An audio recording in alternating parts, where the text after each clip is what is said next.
Hello and welcome to my channel. If you're new here, then a big hello and thanks for joining me. And if you're joining me again, then it's lovely to have you back. For anybody new, I'm Lisa and I'm a vintage inspired seamstress and a dressmaking teacher. So I love to share everything that I'm up to, what's inspiring me, any tips that you might find interesting as we go along. And in today's video, I had planned to show you my process for working with a vintage pattern, but I didn't get some of the things that I needed. So that will have to wait for, I think, next week. Hopefully I'll have the time in my schedule for next week. So today, sorry, it's not good saying this is what we're not doing. What I am talking about is I'm looking, following on from the wardrobe consideration last week, how to create a vintage inspired wardrobe. And as it's Me Made May, how that is affecting me, you know, thinking about what I'm enjoying wearing, what gaps, what clothes that I don't want, and what's inspiring me. So just a general sum up of things and what I'm sewing and whatever. So hopefully you'll enjoy, says she, wringing her hands. So I don't know why I'm doing that. So I shall see you back here in a moment.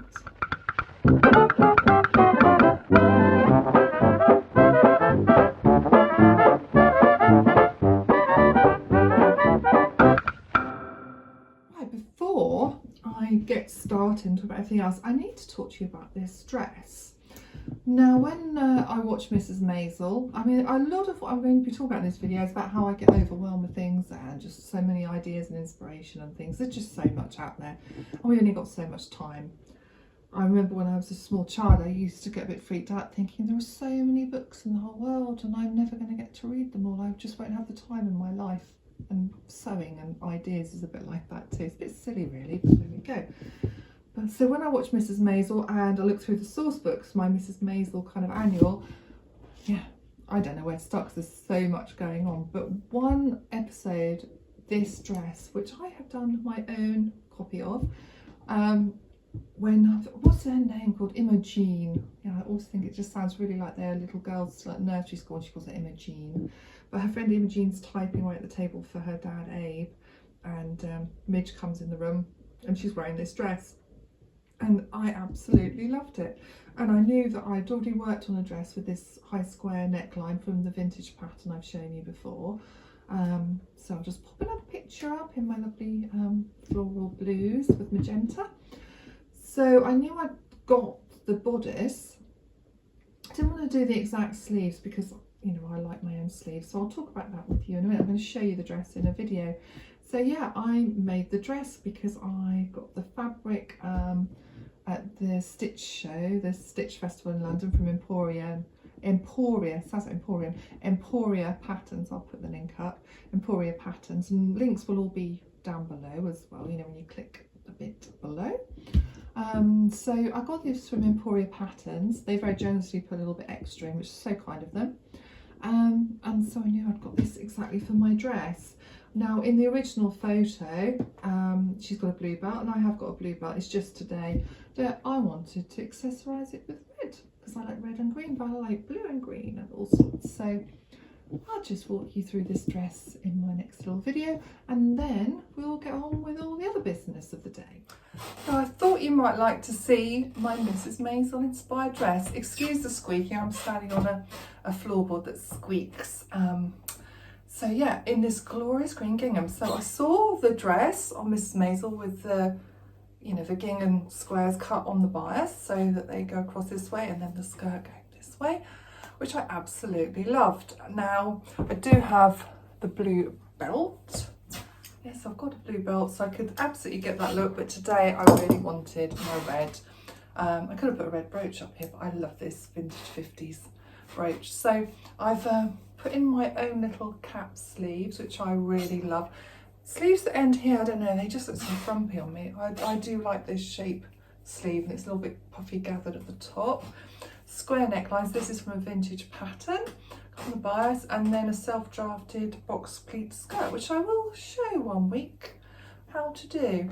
And then pockets on both sides, if I can find that one, pockets on both sides. I've got a side zip, so the pocket if I undo my belt and try not to flash my knickers to you, I can show you how it comes down. I've got my petticoat under there anyway. It comes down the pocket attached in there. So yeah, it's a little bit of a fiddle and a faff, but absolutely worth it if you want pockets both sides, squishing the boobs up there. So yes, absolutely thrilled with this dress and couldn't wait to show you. Now, for those of you that are regular sewists, you might be familiar with Me Made May. I did mention it in last week's video. It's hosted by Zoe at Sozo blog, and she's been running it for 13 years. Now, it's something that you don't have to join in with daily. You could just do it once a month if you want. It's very personal to you.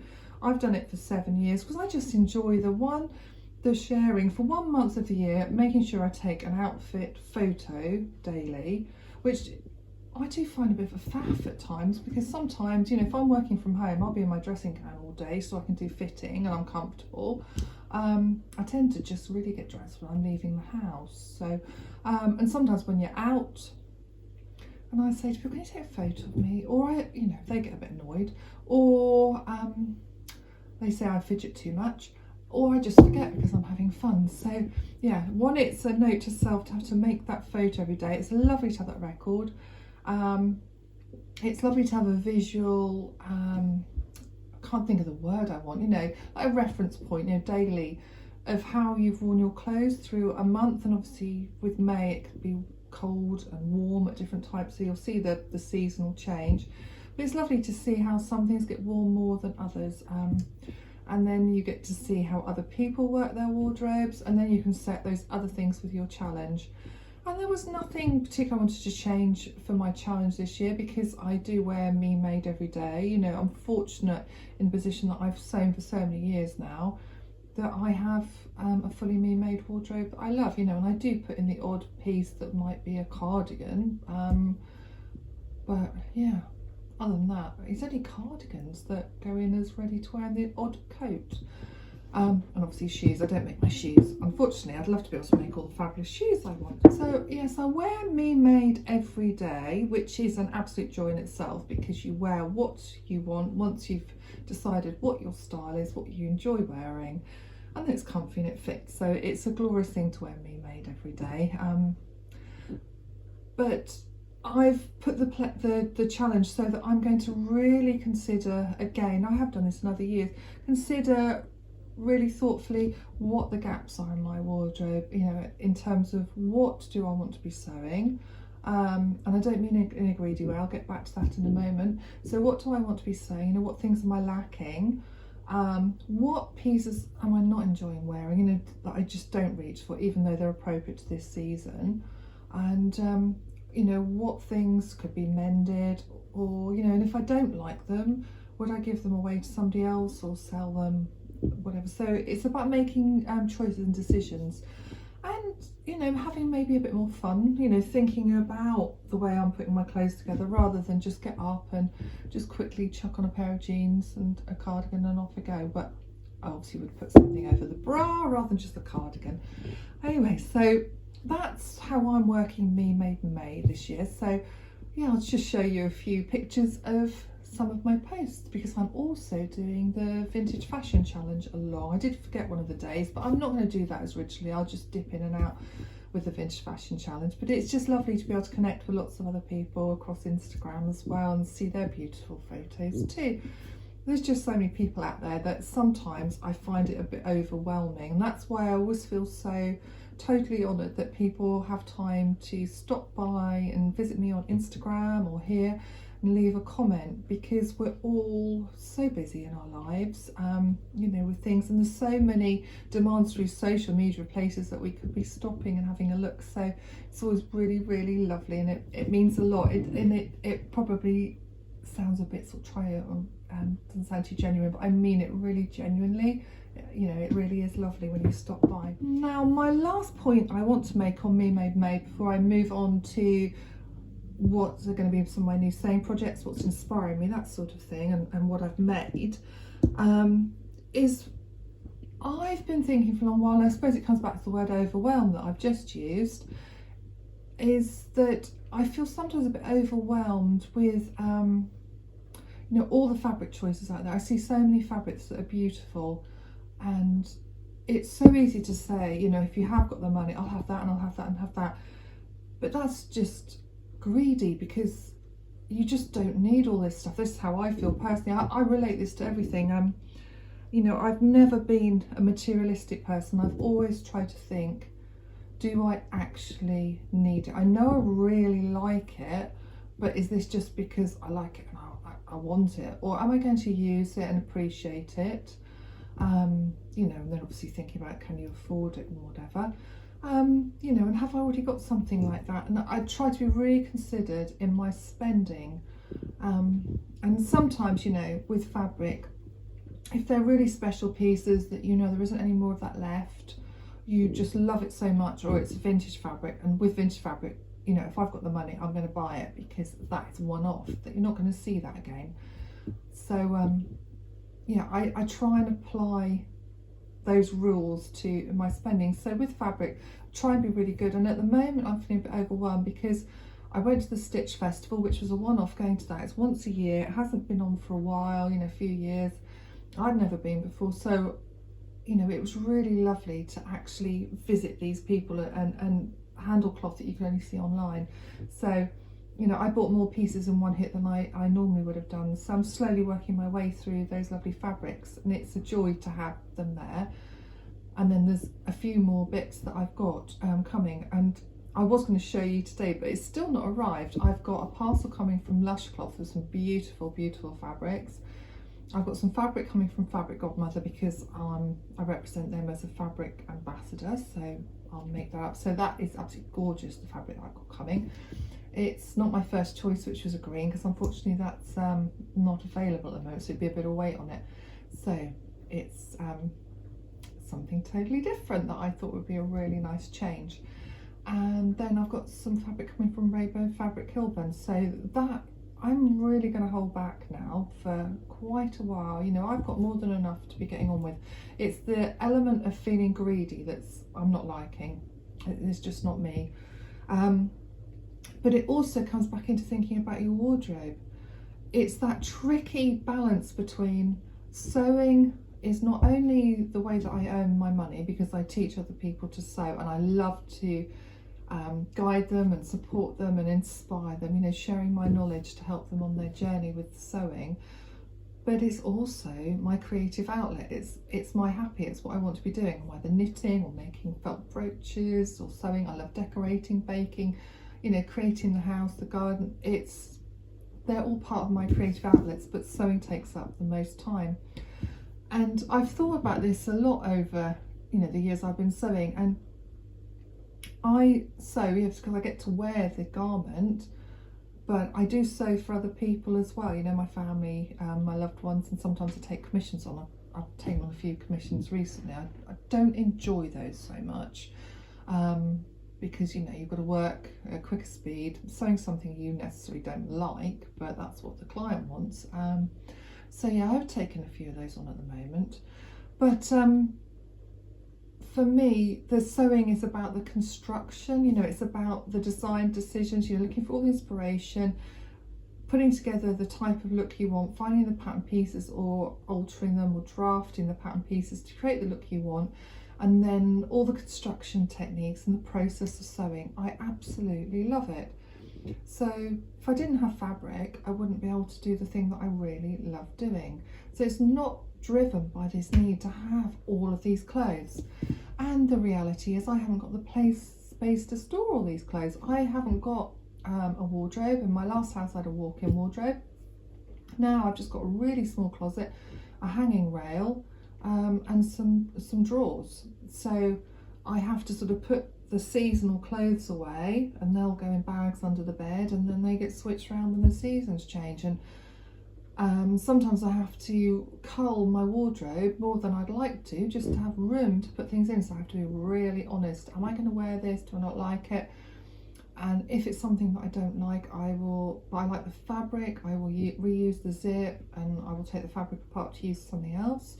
or I will gift it to friends. I've given lots of things away to friends that have really appreciated the clothes, or I've sold them, or just given them away. So yeah, it's the decision.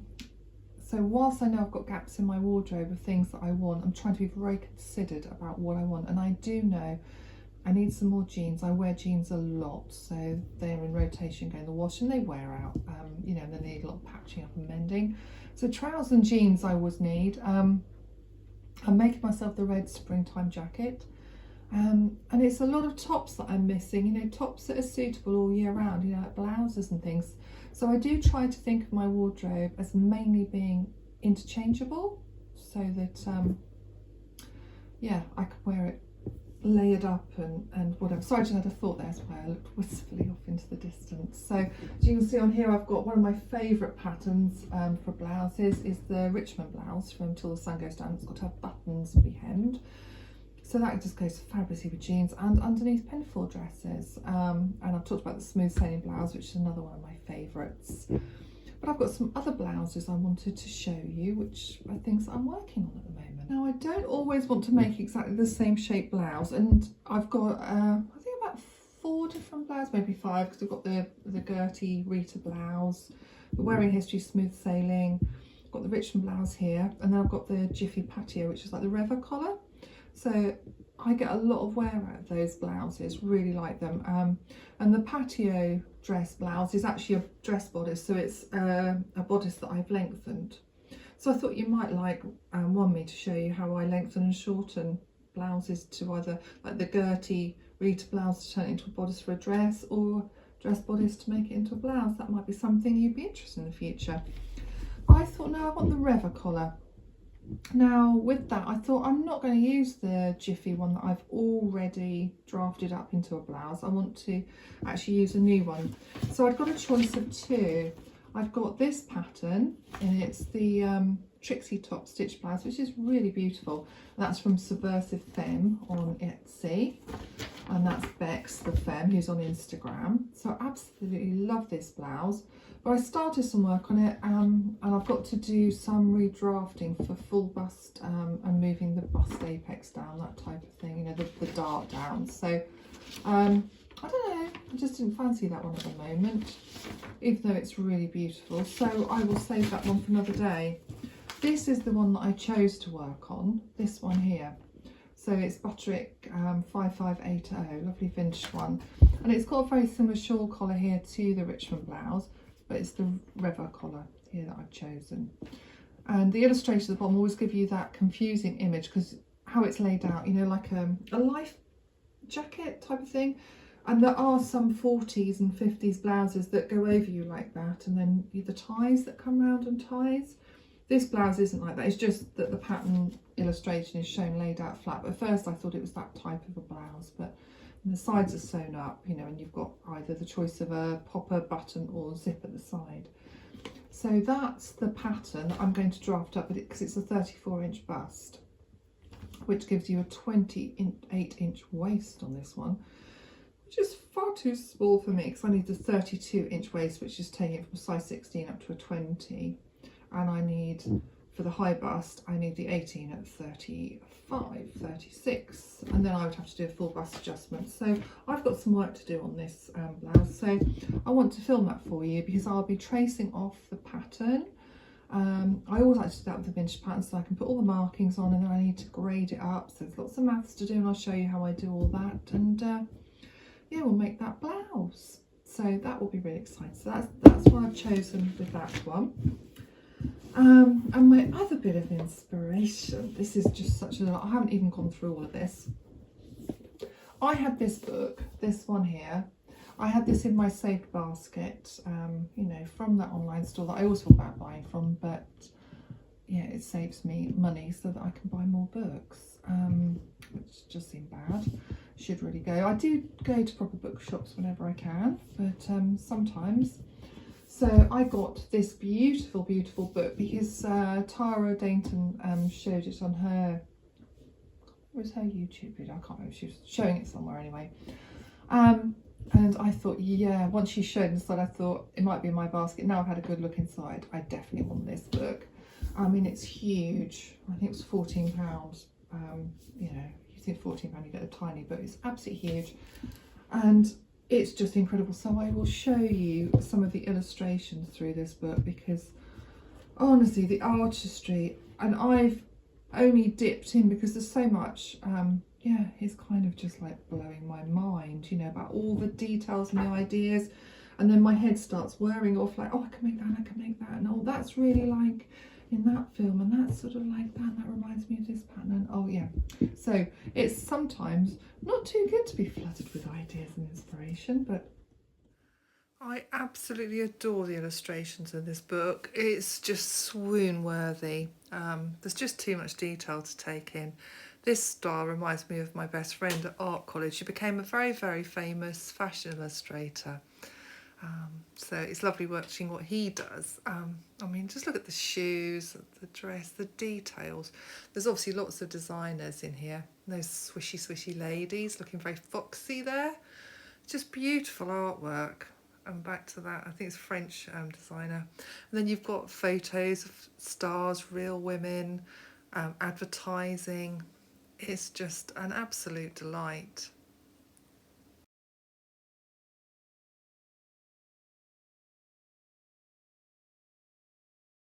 So thank you for joining me today. Yeah, it's just like a bit of a rumble through some of the things I've been doing.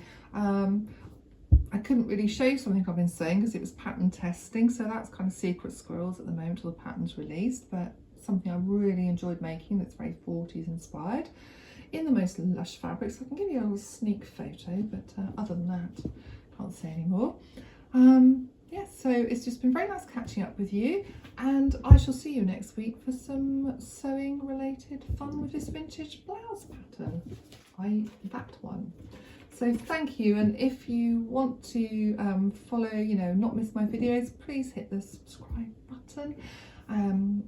Say what you think, have a little chat, say what you think in terms of nice stuff. I know you'll say nice stuff because you're not horrible people, you're lovely. So it's been lovely seeing you and spending time with you, so I shall see you next week. Bye.